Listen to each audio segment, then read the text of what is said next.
ప్రభునందు ప్రియమైన దేవుని బిడ్డలారా, ఆన్లైన్ ఆరాధనని ప్రార్థనతో ప్రారంభిద్దాం.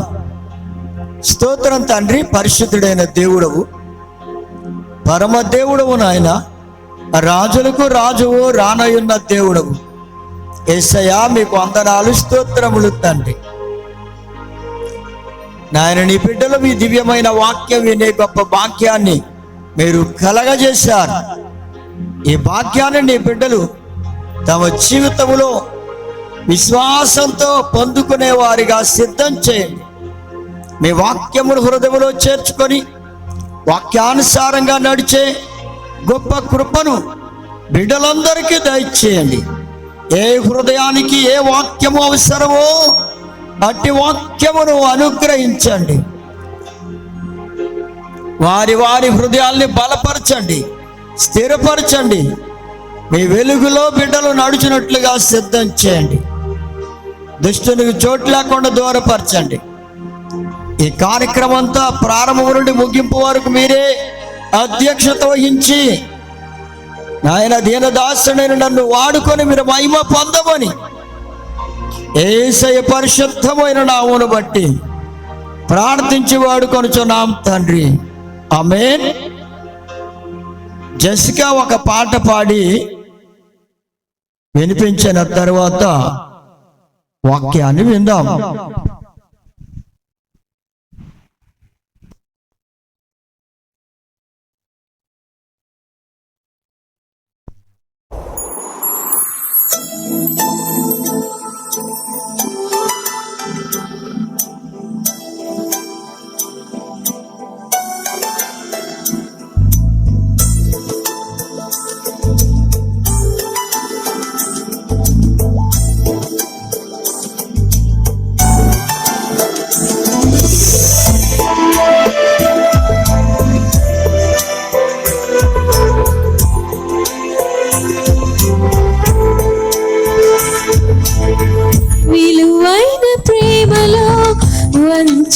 లేదు, కల్వరి ప్రేమలో కల్మషం లేదు, మధురమైన ప్రేమలో మరణం లేదు, శాశ్వత ప్రేమలో శాపం లేదు, యేసయ్య ప్రేమలో ఎడబాటు లేదు, యేసయ్య ప్రేమలో ఎడబాటు లేదు, అద్భుత ప్రేమలో అరమరిక లేదు, అద్భుత ప్రేమలో అరమరిక లేదు, విలువైన ప్రేమలో వంచన లేదు, కల్వరి ప్రేమలో కల్మషం లేదు.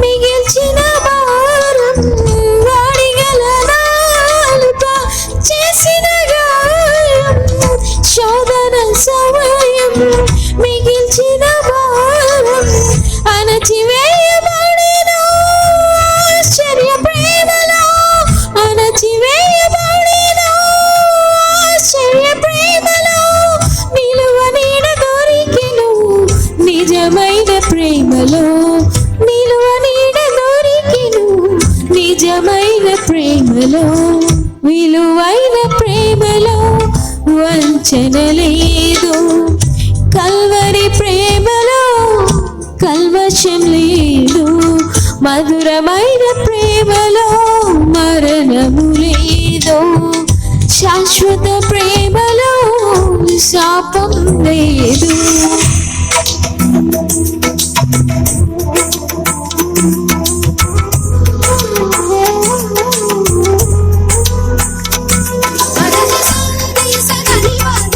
What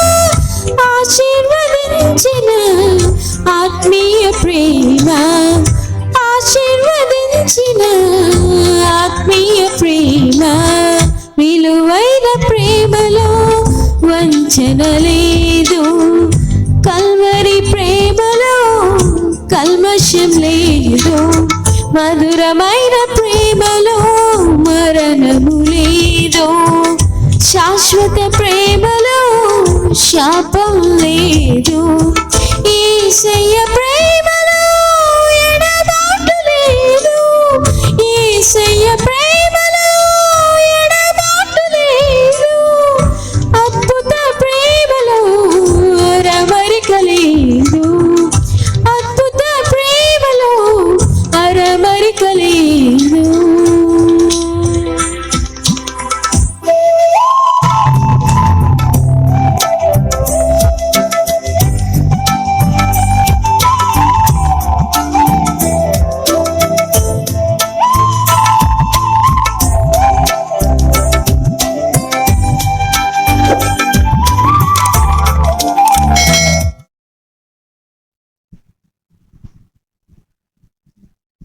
దేవునికి స్తోత్రం. దేవుని వాక్యాన్ని విందాం. ఆదికాండం 13వ అధ్యాయం 6వ వచనం, 7వ వచనం, 8వ వచనంలో చూస్తే ఆస్తి కలిసి నివసించలేనంత విస్తారమయ్యను. ఎవరి మధ్య అంటే అబ్రహాము గారు, లోతు కలిసి నివసించలేనంత విస్తారంగా ఆస్తి పెరిగిపోయిందంట. అబ్రహాము గారితో పాటు అబ్రహాము గారు తన అన్న కుమారుడైన లోతును వెంట పెట్టుకొచ్చాడు ప్రభు. అబ్రహాము గారు ప్రభువు అబ్రహాము గారిని పిలిస్తే అబ్రహాము గారు అన్నగారి కుమారుని లోతును వెంట పెట్టుకుని వచ్చాడు. ఇప్పుడు వెంట పెట్టుకుని వచ్చిన తర్వాత వీళ్ళందరూ కలిసి ఉంటే నిజంగా ఆస్తి అంట విస్తారంగా పెరిగిపోయింది. దేవుడు ఆశీర్వదించాడు. అంతకంతకి ఆస్తి పెరిగిపోతూ వచ్చింది. ఆస్తి ఎప్పుడైతే విస్తారంగా పెరుగుద్దో ప్రియమైన దేవుని బిడ్డలారా, అన్ని సమస్యలే ఉత్పన్నమవుతాయి. కనుక ఆస్తి పెరగడం వల్ల నెమ్మది ఏమి ఉండదు. ఆస్తి అధికంగా పెరిగే కొద్దీ నెమ్మది ఉండదు. ఆ క్రమములో అబ్రహాము గారి యొక్క పశువుల కాపర్లు, లోతు యొక్క పశువుల కాపర్లు వాళ్ళు గొడవ పడ్డారంట. కలహం బయలుదేరింది వాళ్ళకి మధ్యలో. ఇంతకీ పశువులను మేపే కాపర్లకి, అబ్రహాము గారు పశువుల కాపర్లు, లోతు పశువుల కాపర్లకి మధ్యలో కలహం ఏర్పడింది. ఆ కలహం ఏర్పడడం వల్ల ఏమైందంటే అబ్రహాము గారు అన్నాడు, లోతు నీవు నా రక్త సంబంధివి, రక్త సంబంధుల మధ్య కలహాలు ఉండకూడదు. ఎంత మంచి స్వభావం కలిగి ఉన్నారో అబ్రహాము గారు ఒక్కసారి ఆలోచించండి ప్రియమనొద్దామని బిడ్డలారా. రక్త సంబంధాల మధ్య కలహాలు ఉండకూడదు. రక్త సంబంధాల మధ్య సమాధానం ఉండాలి. రక్త సంబంధాల మధ్య ఐక్యత ఉండాలి. రక్త సంబంధులు ఒకరిని ఒకరు ప్రేమించుకుంటూ ఉండాలి. కలహాలు పడకూడదు, ద్వేషాలు ఉండకూడదు, అసూయ ఉండకూడదు, పగ ఉండకూడదు ప్రియమైన దేవుని బిడ్డలారా. అందుకే రక్త సంబంధాల మధ్య కలహాలు ఉండకూడదని అబ్రహాము గారు ఎంత స్పష్టంగా చెప్పారో చూడండి. మరి యేసు ప్రభు నమ్ముకున్న బిడ్డల జీవితంలో వారు కూడా యేసు ప్రభు యొక్క రక్తములో కొట్టగబడిన వారు గనుక వారందరూ కూడా, రక్షించబడిన వారందరూ కూడా ఆయన రక్త సంబంధులు గనుక ఆయన రక్త సంబంధుల మధ్య కూడా కలహాలు ఉండకూడదు, ఉండవు. యేసయ్య రక్త సంబంధుల మధ్య కలహాలు ఉండకూడదు. యేసయ్య రక్త సంబంధుల మధ్య ప్రేమ నివసించాలి, ఐక్యత ఉండాలి, ఒకరిని ఒకరు ప్రేమించుకునేవారుగా ఉండాలి. కానీ ఈ కడవరి దినాల్లో యేసు ప్రభు రక్త సంబంధులైన వారిలో కూడా అక్కడక్కడక్కడ కనబడుతూ ఉంది ప్రేమ లోపించడం కనబడుతుంది. అందుకే సంఘమును గూర్చి కూడా దేవుడు చెప్తున్న మాట ఏమిటంటే, నీవు మొదటి ప్రేమను విడిచిపెట్టావు గనుక నీ మీద నేరం మోపవలసి వస్తుంది అన్నాడు. మొదటి ప్రేమ. రాను రాను రక్షించబడిన వారు రాను రాను రోజులు గడిచే కొద్దీ వారి మధ్య ప్రేమ తగ్గిపోతుందంటండి. ఎందుకు తగ్గిపోతుంది ప్రేమ అని ఎప్పుడైనా ఆలోచిస్తే, నా ప్రియమైన దేవుని బిడ్డలారా, ఎవరి మట్టుకు వారు స్వార్థాన్ని పెంచుకుంటే యేసయ్య రక్త సంబంధుల మధ్య కూడా ప్రేమ తగ్గిపోతుంది. అందుకే సంఘ బిడ్డలలో ప్రేమ తగ్గిపోతుంది అంటే దానికి కారణం ఏమిటి? మొదటి ప్రేమ తగ్గిపోవడానికి కారణం ఏమిటి? ప్రేమ నా దేవుని బిడ్డలారా, స్వార్థమేనండి. స్వార్థం అనేది దేవుని బిడ్డలకు పనికి రాదు. అందుకే ప్రభు అన్నాడు, నిన్ను వలే నీ పొరుగు వారిని ప్రేమించు. అసలు ఈ ప్రేమించడంలోనే లోపం ఏర్పడడానికి స్వార్థం. తమ సొంత కోరికలు, తమ సొంత ఆశలను నెరవేర్చుకోవాలనుకునే ఉద్దేశం కలిగినప్పుడు అక్కడ కలహాలు బయలుదేరుతున్నాయి. అక్కడే సంఘములో కూడా కలహాలు బయలుదేరుతాయి. ఐక్యత లోపిస్తుంది, సమాధానం కరువైపోతుంది. ప్రేమ నద్దామని బిడ్డలారా, కానీ ప్రేమ కలిగి ఉంటే ఏవి దగ్గరకు చేరవు. సంఘములో కూడా ప్రేమ నివసించాలి. దేవుడు ప్రేమ అయ్యున్నాడు. ఆ ప్రేమ కలిగిన దేవుడు ప్రేమ చూపించాడు నీ ఎడల. ఆ ప్రేమను నువ్వు కూడా గ్రహించి నువ్వు కూడా ప్రేమ చూపిస్తే నీ తోడి వారి ఎడల, నీవలే రక్షించబడిన వారి ఎడల, రక్త సంబంధులు వాళ్ళు, వారి ఎడల నీవు ప్రేమ చూపిస్తే అక్కడ ఐక్యత, సమాధానం ఉంటుంది. కనుక ప్రియమైన దేవుని బిడ్డలారా, ఇక్కడ కలహం బయలుదేరిన తర్వాత అబ్రహాము గారు అన్నాడు, మనం రక్త సంబంధులం, మన మధ్య కలహాలు ఉండకూడదు. కనుక నీవు కుడి తట్టుకు వెళ్ళాలంటే కుడి తట్టుకు వెళ్ళు అనగా ఆ కుడివైపు దిక్కుకు, లేదా ఎడమవైపు దిక్కుకు వెళ్ళాలంటే ఎడమవైపు దిక్కుకు, తూర్పుకి వెళ్ళాలంటే తూర్పుకి, పడమరకు వెళ్ళాలంటే పడమరకి, నీ ఇష్టం. ఏ దిక్కుకు, దక్షిణం కానీ లేదా ఉత్తరం కానీ, ఏ దిక్కుకు ఏ వైపుకు నువ్వు వెళ్ళాలనుకుంటే ఆ వైపుకు వెళ్ళి నీవు తీసుకో, నీకేం కావాలో అదంతా కూడా నీవు తీసుకో భూభాగాన్ని అని ఆయన చెప్పాడు.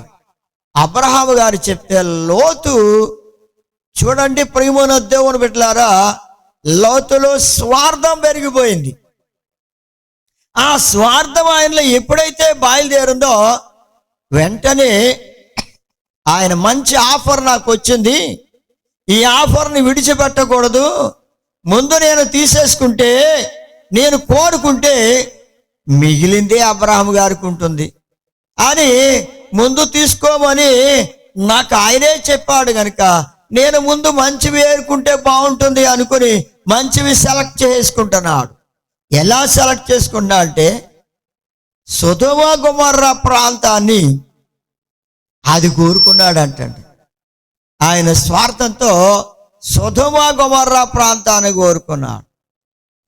అయితే ప్రేమనద్దామని బిడ్డలారా, ఆయన స్వార్థంతో కోరుకున్న ఆ ప్రదేశం ఆయన జీవితానికి ఏమైనా నెమ్మది కలిగించేదిగా ఉంది అంటే నెమ్మది కూడా కలిగించేదిగా లేదు. కోరుకున్నప్పుడు చాలా బాగుంది, కంటితో చూసినప్పుడు ఎంతో రమ్యంగా సస్యశ్యామలంగా కనబడింది, అంత బాగుంది అనుకున్నాడు. కానీ అది కోరుకుని అక్కడ నివసించడానికి వెళ్ళిన తర్వాత అసలు విషయం బయటపడింది. అక్కడ ప్రజలు ఎలా ఉన్నారు? సొదొమ గొమొర్రా ప్రజలు దేవుని దృష్టిలో బహు పాపులను దుర్మార్గంతో జీవించేవారుగా ఉన్నారు అన్న సంగతి దేవుని వాక్యం చెప్తుంది. అది అక్కడికి వెళ్ళిన తర్వాత లోతుగా అర్థమైంది, అంతవరకు అర్థం కాలేదు. ఈ విధంగా వాళ్ళు ఇద్దరు కూడా వేరైపోయే పరిస్థితి వచ్చింది. ఆదికాండం 13వ అధ్యాయం 11వ వచనంలో చూస్తే, అట్లు వారు ఒకరిని ఒకరు వేరైపోయిరి, ఒకరికి ఒకరు వేరైపోయారట. ఈ విధంగా ఒకరికి ఒకరు వేరైపోయారు. అబ్రహాము గారికి సరైన నీటి పారుదల ఉన్న ప్రాంతం లేదు. లోతుకు నీటి పారుదల ఉన్న ప్రాంతం యోర్దాను, ఆ నదీ తీర ప్రాంతం, చక్కరగా ఉన్న ప్రాంతం అంతా ఆయన కోరుకున్నాడు. చాలా భయంకరమైన పరిస్థితి. కోరుకోమని అవకాశం ఇస్తే రెండవ వానికి అసలు అవకాశమే లేని పరిస్థితిని కలగజేశాడంటే, ప్రియమైన దేవుని బిడ్డలారా, నీవు కూడా అలాంటి స్వార్థ స్వభావంతో ఉంటే నీ జీవితంలో నీకు నెమ్మది ఉండదు, శాంతి ఉండదు. ప్రియమైన దేవుని బిడ్డలారా, అబ్రహాము గారిని దేవుడు పిలిచాడు. పిలవబడిన అబ్రహాము గారితో పాటు లోతు నివసించినంత కాలము, జాగ్రత్తగా వినండి, అబ్రహాము గారితో పాటు లోతు కలిసి నివసించినంత కాలము ఆశీర్వదించబడుతూ వచ్చాడు. అందుకే వారి ఇరువురి ఆస్తి విస్తారంగా పెరిగిపోయింది. లెక్కించలేనంత విస్తారంగా పెరిగిపోయిందండి. ప్రేమనద్దామని బిడ్డలారా, ఇది దేవుని ఆశీర్వాదం.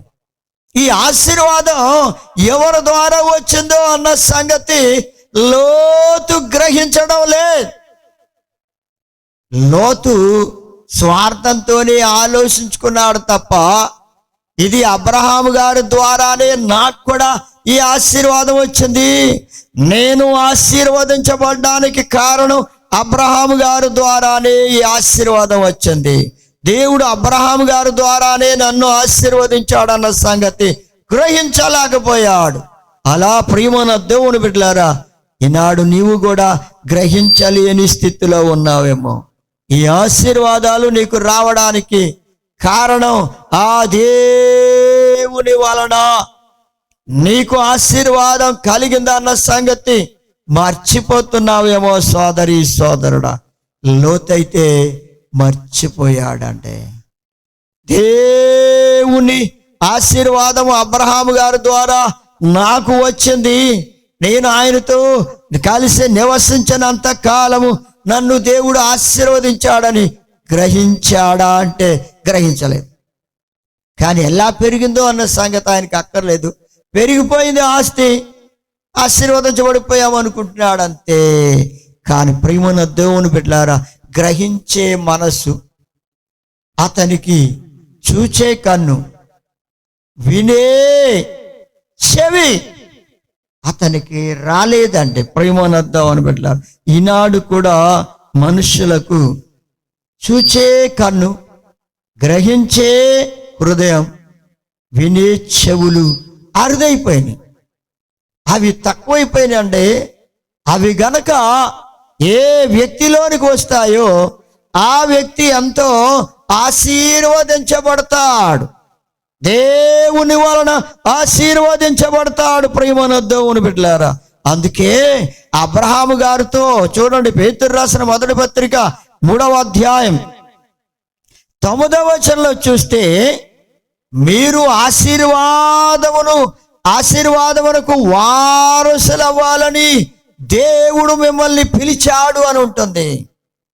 అబ్రహాము గారు నీవు దేవుడు పిలిస్తే, అబ్రహాము గారు లోతును పిలిచాడు. లోతును పిలిస్తే ఆశీర్వదించబడ్డాడు. ఆశీర్వాదం వచ్చిందండి. అబ్రహాము గారితో కలిసి నివసించినంత కాలము ఆశీర్వదించబడుతూనే వచ్చాడు లోతు. దేవుని బిడ్డలారా, నీవు దేవునితో కలిసి నివసించినంత కాలం, ఆయనలో జీవించినంత కాలం నీవు ఆశీర్వదించబడుతూనే ఉంటావు. దేవుని సన్నిధిలో నీవు నివసిస్తూ ఉంటే, దేవునిలో నివసిస్తూ ఉంటే నీవు ఆశీర్వదించబడతావు సోదరి సోదరుడా. అలా కాకుండా నీవు దేవుని నుండి వేరైపోయేవాడు ఏం చేస్తున్నాడంట? స్వేచ్ఛను కోరుకుంటున్నాడు.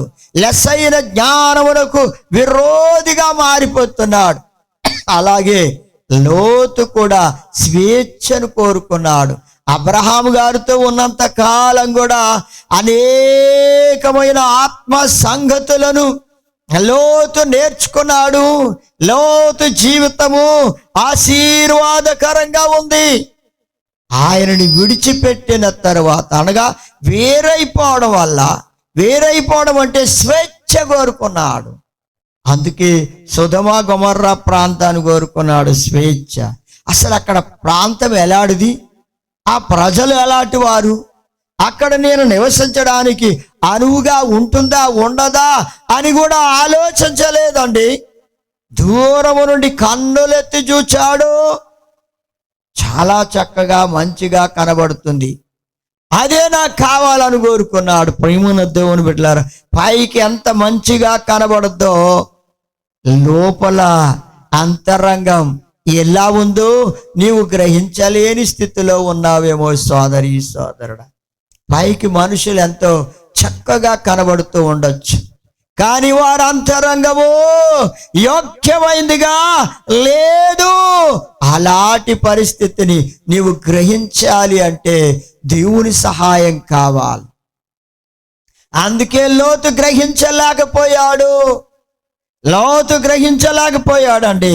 అబ్రహాము గారితో నివసించినంత కాలం ఆశీర్వదించబడుతూనే వచ్చాడు. కానీ వేరైన తర్వాత ఈ ఆశీర్వాదము అతని మీద నుండి తొలగిపోయింది. ఆ ఆశీర్వాదం తొలగిపోయింది. చూడండి, మొదటి మాట, ఆశీర్వాదము తొలగిపోయింది. ఆయనతో అబ్రహాము గారితో కలిసి ఉన్నంతకాలం ఆశీర్వదించబడ్డాడు. అబ్రహాము గారి నుండి వేరైపోయిన తరువాత ఆశీర్వాదము అతని మీద నుండి తొలగిపోయింది. మొదటి మాట. రెండవ మాటలోనికి వెళదామండి. ఆదికాండము 12వ అధ్యాయం 8వ వచనంలో చూస్తే, అబ్రహాము గారితో కలిసి ప్రార్థించే అనుభవం కలిగి ఉన్నాడు లోతు. చూడండి, ఒక్కొక్క అనుభవాన్ని లోతు అబ్రహాము గారి ద్వారా ఏం నేర్చుకున్నాడు, ఎలా నేర్చుకున్నాడు అని చూస్తే గొప్ప అనుభవాలు అబ్రహాము గారితో కలిసి ఉన్నప్పుడు నేర్చుకున్నాడండి. ఆయన నుండి వేరైపోయిన తరువాత ఈ అనుభవాలన్నీ కూడా అతనిలో నుండి ఆవిరైపోయినాయి అండి. ఈ అనుభవాలన్నీ విడిచిపెట్టేశాడు. అందుకే దేవుని బిడ్డలారా, దేవుని దాసులతో నీవు కలిసి జీవిస్తూ ఉంటే, వారి మాట వింటూ దేవునికి ఇష్టడైన బిడ్డగా నీవు జీవిస్తే అంతకంతకు ఆశీర్వదించబడతావు. గొప్ప అనుభవాలని నేర్చుకుంటావు. అందుకే సేవకుల దగ్గర నుండి గొప్ప అనుభవాలని నేర్చుకోవాలి. అబ్రహాము గారి దగ్గర నుండి లోతు నేర్చుకున్న అనుభవం చూడండి. ప్రియమైన దేవుని బిడ్డలారా, ప్రార్థించే అనుభవం. మరి నీ జీవితంలో దేవుని మందిరానికి వెళుతున్నావు, దేవుని సేవకుని ద్వారా ప్రార్థించే అనుభవం. అబ్రహాము గారు ప్రార్థించే ప్రార్థన అనుభవాన్ని లోతు కూడా నేర్చుకున్నాడు ఆ అనుభవాన్ని. మరి నీవేం చేస్తున్నావు సోదరుడా? దేవుని మందిరానికి వెళుతున్నావు, దేవుని సేవకుడి ద్వారా ప్రార్థించే అనుభవాన్ని నేర్చుకుంటున్నావా? లేకపోతే నాకెందుకులే ప్రార్థన అనుకుంటున్నావా? ప్రతి విషయంలోనూ అబ్రహాము గారు దేవునికి ప్రార్థన చేస్తూ వచ్చాడు.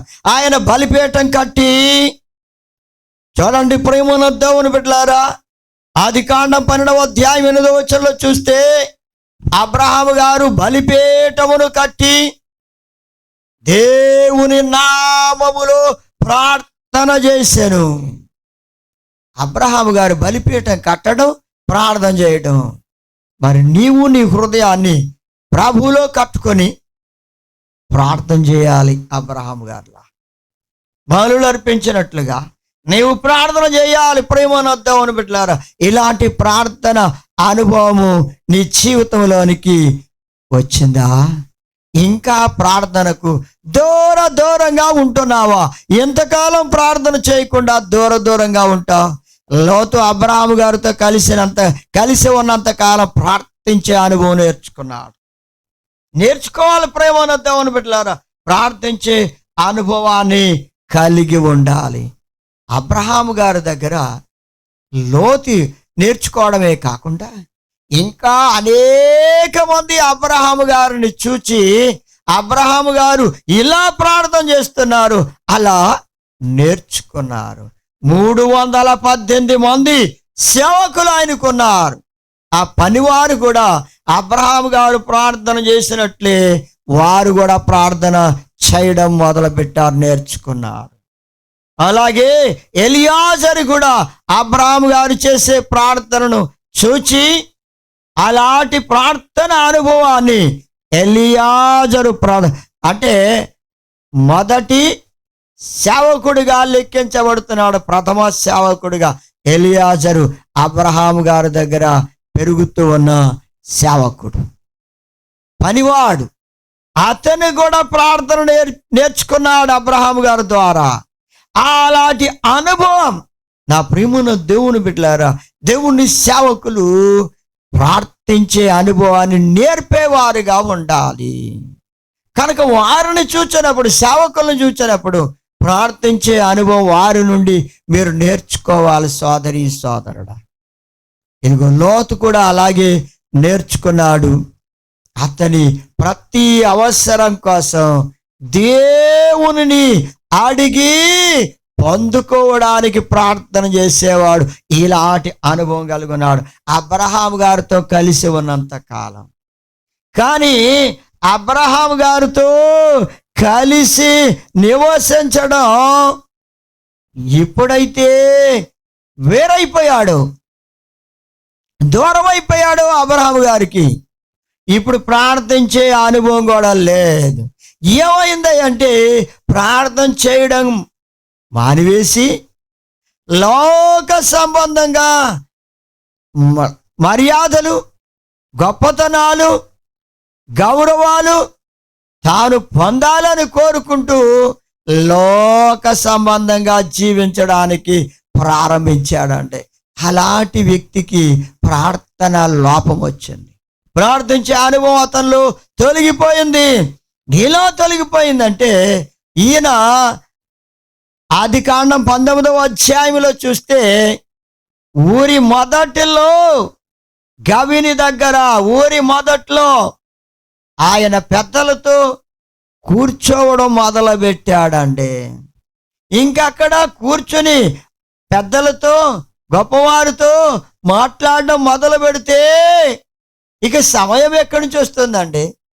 ఉన్న సమయం అంతా ఆ లోక సంబంధమైన మర్యాదలు, గౌరవాల కోసమే అతను సమయం అంతా వినియోగించేవాడు. ప్రార్థన చేయడానికి సమయం లేకుండా అతనికి సమయం లేకుండా అయిపోయేది.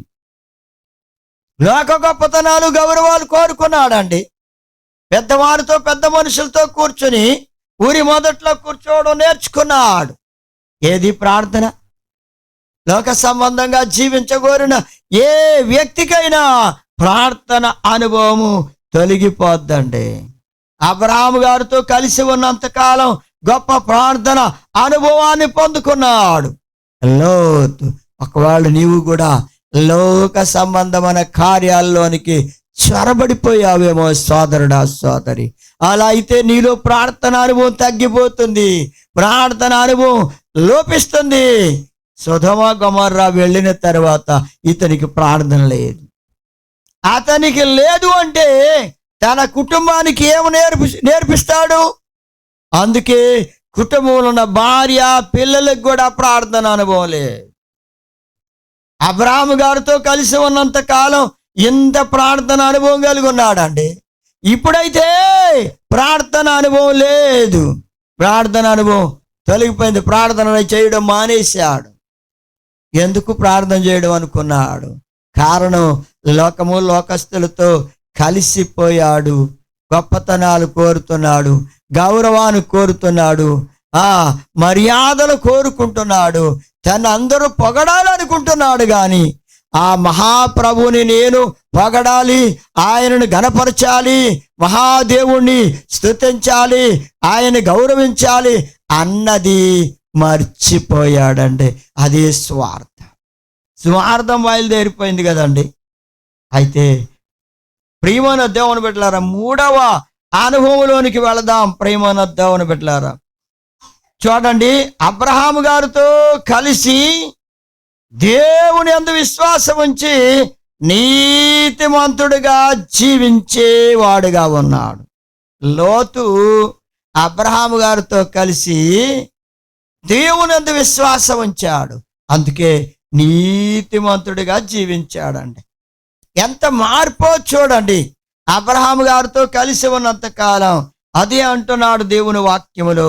పేతురు రాసిన 2వ పత్రిక 2వ అధ్యాయం 7వ వచనంలో చూస్తే ఈయన అంటండి, ఆ సొదొమ గొమొర్రా వెళ్ళిన తరువాత చాలా బాధపడే పరిస్థితి వచ్చిందంటండి.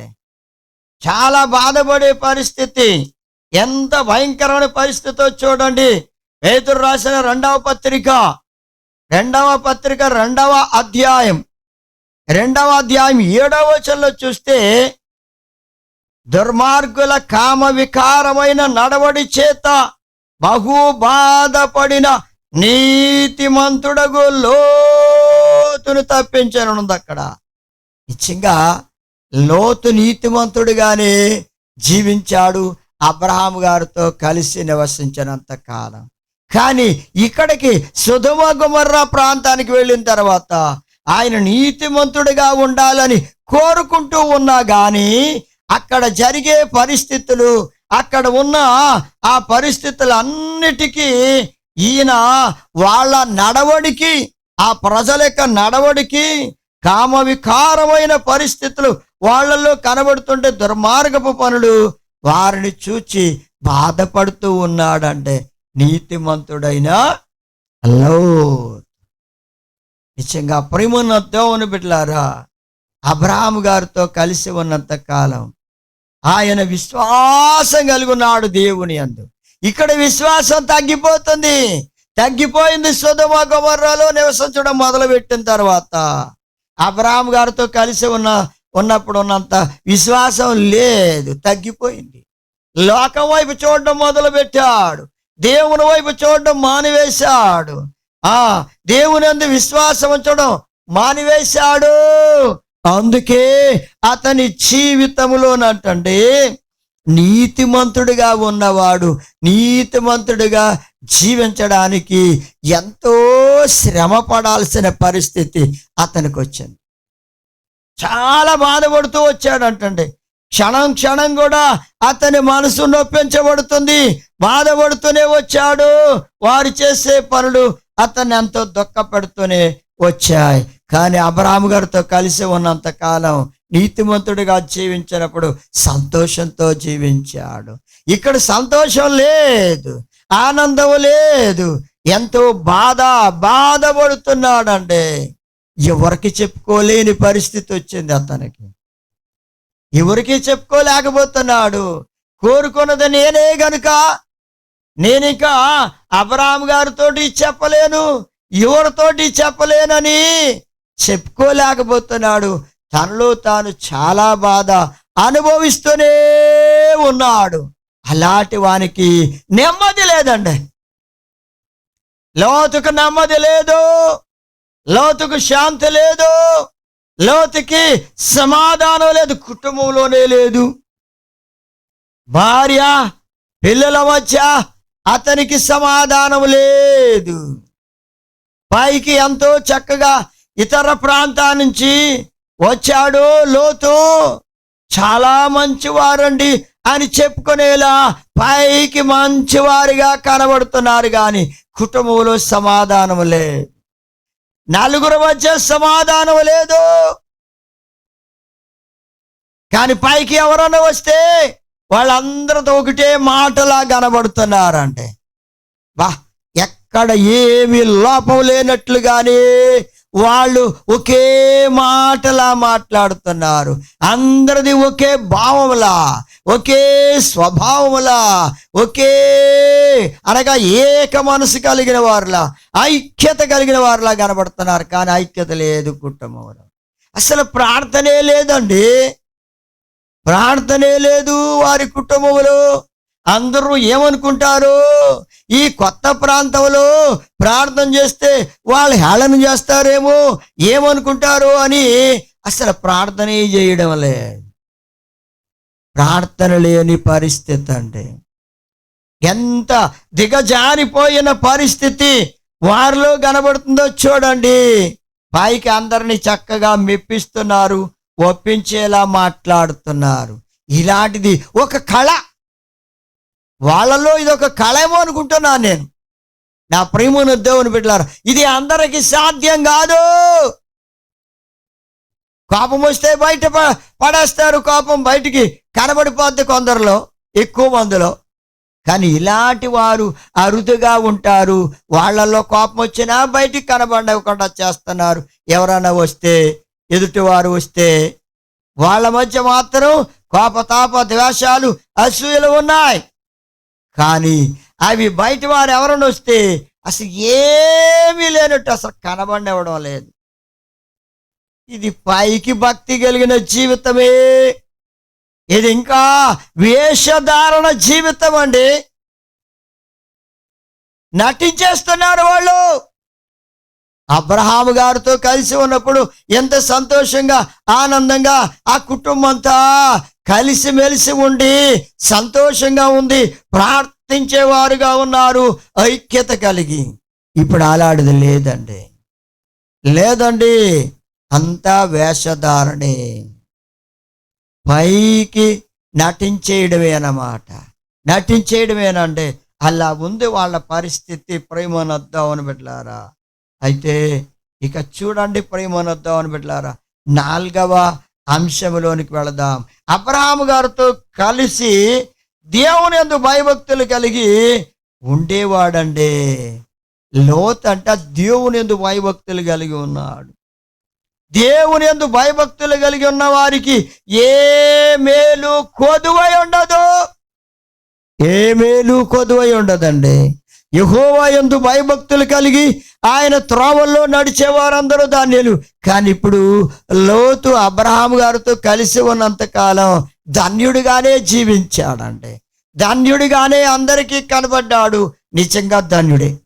కానీ ఇప్పుడు ఆ ధన్యత కనబడడం లేదండి. దేవునందల భయభక్తులు అతనిలో కనబడడం లేదు. ఏం కనబడుతున్నాయి అంటే లోక సంబంధంగా గౌరవాలు గొప్పతనాలు కావాలని కోరుకునే పరిస్థితి అతనిలో కనబడుతుంది. గొప్పతనాలు కోరుకుంటున్నాడు. అయ్యా, ప్రభుని ఎరిగిన దేవుని బిడ్డ, నీ జీవితంలో గొప్పతనాలు కావాలని కోరుకుని లోకమును ఆశించి లోతు వలె నీ ఆత్మీయ జీవితాన్ని పాడు చేసుకోవద్దు. బలహీనమైపోతుందండి. బలహీనమైపోయాడు లోతు. అబ్రహాము గారితో కలిసి దేవుని యందు భయభక్తులు కలిగి ఉన్నంత కాలం అతడు ఎంతో ధన్యుడిగా ఉన్నాడు. ఎంతో ధన్యుడిగా ఉన్నాడంటే ప్రియమైన దేవుని బిడ్డలారా, కనుక అందుకే ఆశీర్వదించబడ్డాడు. ఆయన త్రోవల్లో నడిచాడండి, ఆయన మార్గములో నడిచాడు. నీవు కూడా దేవుని యందు భయభక్తులు కలిగి ఆయన త్రోవల్లో, యేసయ్య త్రోవల్లో నువ్వు నడిస్తే నీవు ధన్యుడువు, ఆశీర్వదించబడతావు ప్రియమైన దేవుని బిడ్డలారా. ఇప్పుడు తన ఇంటిలో అనగా అబ్రహాము గారిని నుండి వేరైపోయిన తర్వాత సొదొమ గొమొర్రాలో వాళ్ళు నివసించడం, గుడారం వేసుకున్నాడు సొదొమ గొమొర్రా దగ్గర. కానీ దేవుని అందరి భయభక్తులను కోల్పోయాడు. దేవుని అందరి భయభక్తులు తగ్గిపోయాయి. రోజు రోజుకు దేవుని అందరి భయభక్తులు తగ్గిపోతూ వచ్చాయి. దేవుడు అంటే భయము తగ్గిపోయింది, భక్తి తగ్గిపోయింది. ఇప్పుడు వీళ్ళు ఏం చేయాలో తోచని పరిస్థితులు ఉన్నారు. అక్కడి ప్రజలు ఉన్న పరిస్థితులు, వాళ్ళు నడిచే నడక, వాళ్ళ యొక్క పద్ధతులు వీరికి అర్థం కావడం లేదు. అలా నడవాలా వాళ్ళల్లా, లేకపోతే అబ్రహాము గారి దగ్గర నేర్చుకున్న దేవుని అందరి భయభక్తులు అలా నడవాలా భయభక్తులను అని ఇప్పుడు వాళ్ళకి క్లాష్ వచ్చేసిందండి. ఏం చేయాలో తోచడం లేదు. అందుకే వాళ్ళు లోకాన్ని చూచి దేవుని అందరి భయాన్ని వదులుకున్నారండి. లోకాన్ని చూచి దేవుని అందరి భయభక్తులు. సోదరుడా సోదరి, నీవు లోకాన్ని చూచి దేవుని అందరి భయభక్తులు వదిలిపెట్టొద్దు. లోతు దేవుని అందరి భయభక్తులు వదిలిపెట్టాడు. దేవుని అందరి భయభక్తులు అతనిలో తగ్గిపోయాయి. దైవ భయము తొలగిపోయింది. అంతే, అతనిలో నెమ్మది లేదు. ప్రశాంతమైన వాతావరణం ఇంటిలోనూ లేదు, అతని ఒంట్లోనూ లేదు, అతని హృదయంలోనూ లేదు, అతని బ్రతుకులోనే లేదండి. కనుక ప్రియమైన దేవుని బిడ్డలారా, జాగ్రత్తగా ఆలోచన చేసుకొని నీవు దేవుని యందు భయభక్తులు కలిగి ఉంటే ప్రశాంతమైన పరిస్థితులు నీకు కలుగుతాయి. మనసుకు నెమ్మది, హృదయానికి ఆనందం, సంతోషం కుటుంబంలో కనబడుతుంది. భార్య భర్తల మధ్య, తల్లిదండ్రుల మధ్య, పిల్లల మధ్య సమాధానం కనబడుతుంది. అయితే ప్రియమైన దేవుని బిడ్డలారా, ఇవన్నీ కూడా అతనిలో నుంచి హరించిపోయినట్టు అయిపోయింది లోతు జీవితం. 5వ అంశంలోనికి వెళదాం ప్రియమైన దేవుని బిడ్డలారా. హెబ్రోలు రాసిన పత్రిక 11వ అధ్యాయము 10వ వచనంలో చూస్తే దేవుని తట్టు కన్నులెత్తేవాడు అంటే అబ్రహాము గారితో కలిసి ఉన్నప్పుడు దేవుని తట్టు కన్నులెత్తి ఎదురు చూచేవాడంట. దేవుని కృప కోసం, దేవుని జాలి కోసం, దేవుని కరుణ కోసం, దేవుని కొరకే ఎదురు చూస్తూ వచ్చేవాడంటండి. అదే హెబ్రోలు రాసిన పత్రిక 11వ అధ్యాయం 10వ వచనంలో చూస్తే అబ్రహాం గారు దేవుడు దేనికి శిల్పి నిర్మాణకుడై ఉన్నాడు, ఆ గొప్ప పట్టణము కొరకు ఆయన ఎదురు చూస్తూ వచ్చాడు అబ్రహాం గారు. అలాగే లోతు కూడా అబ్రహాము గారిని బట్టి దేవుని రాజ్యం కొరకు ఎదురు చూస్తూ ఉన్నాడు, ఆయనతో అబ్రహాము గారితో కలిసి ఉన్నంత కాలం. మరి ఇప్పుడైతే అబ్రహాము గారిని విడిచిపెట్టి సొదొమ గొమొర్రా ప్రాంతానికి వెళ్ళిన తర్వాత నా ప్రియమైన దేవుని బిడ్డలారా, అతనిలోనంటండి దేవుని కొరకు ఎదురు చూచే మనసు తగ్గిపోయింది. దేవుని కొరకు ఎదురు చూడడం తగ్గిపోయింది. దేవుని కొరకు ఎదురు చూడడం లేదు, మనుషుల కోసం ఎదురు చూస్తున్నాడు. గొప్పవారి కోసం, గనుల కోసం, ధనవంతుల కోసం, లోక సహాయం కొరకు, మనుష్యుల కొరకు ఎదురు చూస్తున్నాడు. మనుష్యుల యొక్క అండ కోసం ఎదురు చూస్తున్నాడు, వారి సహాయం కొరకు ఎదురు చూస్తున్నాడు. అబ్రహాం గారితో కలిసి ఉన్నప్పుడు దేవుని కొరకు ఎదురు చూచాడు. మరి సోదరి సోదరుడా, మరి నీ దేవుని కొరకు ఎదురు చూస్తున్నావా? లోకం కొరకు ఎదురు చూస్తున్నావా? లోకస్తుల కొరకు, లోక కార్యాల కొరకు, లోకం కొరకు ఎదురు చూస్తున్నావా? దేనికోసం ఎదురు చూస్తున్నా? లోతు సొదొమ గొమొర్రాకు వెళ్ళిన తర్వాత ఎంత మార్పు వచ్చిందో చూడండి. ఎన్ని అనుభవాలన్నీ ఆవిరైపోయినాయి. మరి నీ జీవితంలో ఈ అనుభవాలు అబ్రహాము గారితో కలిసి ఉన్నప్పుడు లోతులో ఎలా మంచి అనుభవాలు ఉన్నాయో అలాంటి అనుభవాలు నువ్వు కలిగి ఉంటే ధన్యుడు అవుతావు. కానీ అబ్రహాము గారిని విడిచిపెట్టి దూరంగా వెళ్ళిన తర్వాత అతనిలో ఉన్న ఈ అనుభవాలన్నీ, అబ్రహాము గారి ద్వారా నేర్చుకున్న ఆ అనుభవాలన్నీ కూడా ఆవిరైపోయాయి. మరి నీ జీవితంలో కూడా అలా ఆవిరైపోతున్నాయేమో. జాగ్రత్త ప్రేమను దేవుని బిడ్డ, దేవునితో కలిసి ఉండు, దేవునితో సహవాసం చేయి. నీకు ఈ గొప్ప అనుభవాలన్నీ నీ జీవితంలో ఉంటాయి సోదరి సోదరుడా. అందుకే అబ్రహాం గారితో కలిసి ఉన్నంత కాలం అంట ఇంకో గొప్ప అనుభవం ఏమిటంటే, ఆయనలో కనబడింది ఏమిటంటే సువాసనిచ్చేవాడుగా ఉన్నాడంట. సువాసనిచ్చేవాడుగా. అందుకే ఎఫెసీయులకు రాసిన పత్రిక 5వ అధ్యాయం 2వ వచనంలో చూస్తే, నీవు దేవుని కొరకు పరిమళ సువాసనగా ఉండాలని దేవుడే నీ కొరకు ఆయన ప్రాణాన్ని అర్పించాడు. సోదరి సోదరుడా, నీవు పరిమళ సువాసనగా ఉండాలని, నీవు మంచి సాక్ష్యం కలిగి ఉండాలని, నీవు దేవుని బిడ్డగా జీవించాలని, నీలో ఉన్న ప్రతి అపవిత్రతను తీసివేయడానికి ఆయనే శిలువ మీద బలైపోయి రక్తం చెందించి నిన్ను పరిశుద్ధపరిచి నీ దోషములను కడిగి పవిత్రపరిచి నిన్ను పరిమళ సువాసనగా చేశాడు. కనుక పరిశుద్ధుడైన బిడ్డగా చేశాడు నిన్ను. ఈ పరిశుద్ధత, ఈ పరిమళ సువాసన అనే పరిశుద్ధత నీలో ఉండాలి. అబ్రహాము గారిని విడిచిపెట్టి వెళ్ళిన తర్వాత ఎలాంటి సువాసన లేదు, పరిమళ సువాసన లేదు. లోతుకి సువాసన అంతా పోగొట్టుకున్నాడండి. మంచి సాక్ష్యాన్ని పోగొట్టుకున్నాడు. లోతు మంచి సాక్ష్యాన్ని పోగొట్టుకున్నాడు. దేవుని బిడ్డలారా, దేవుణ్ణి నీవు విడిచిపెడితే నీకు దేవుడిచ్చిన ఆ గొప్ప సాక్ష్యం, మంచి సాక్ష్యం పోగొట్టుకుంటావు. జాగ్రత్త. ఇకనైనా నీవు ప్రభుతో కలిసి ఆయనతో సహవాసం చేసి, అబ్రహాం గారితో లోతు సహవాసం చేసినంతకాలం, ఇలా కలిసి ఉన్నంతకాలం ఎంత మంచి అనుభవాల్ని పొందుకున్నాడో, నేర్చుకున్నాడో, వాటిని అనుసరించి నడిచాడో, అలా నీవు దేవునితో కలిసి జీవిస్తూ ఈ గొప్ప అనుభవాలు నువ్వు నేర్చుకొని ప్రభు ద్వారా ఆయనలో నడిస్తే నిత్య జీవానికి చేరతావు. దేవుడు నిన్ను ఆశీర్వదిస్తాడు. దేవుడి వాక్యం దీవించుగాక. ఆమేన్.